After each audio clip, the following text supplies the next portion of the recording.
Welcome to McPlum, simple solutions served daily.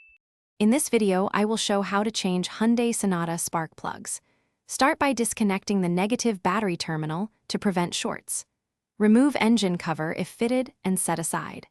Label each ignition coil to preserve cylinder order, then unbolt coils carefully with a socket.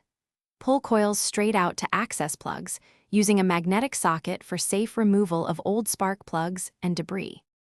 Next, remove the old spark plugs with steady, controlled turns to avoid damage. Work one cylinder at a time to keep parts organized and avoid mixing coils. Inspect each removed plug for signs like oil fouling or heavy carbon that indicate other engine problems.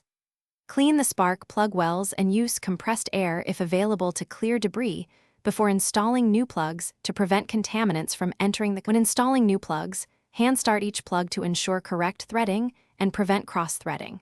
Set the gap to the specified distance and confirm with a gap tool before insertion. Torque the plugs to the recommended value using a torque wrench, then reseat the ignition coils with new boot grease if needed. Reconnect wires and battery, then start the engine to verify smooth idle and proper firing in all cylinders. Thanks for watching. Stay juicy and subscribe.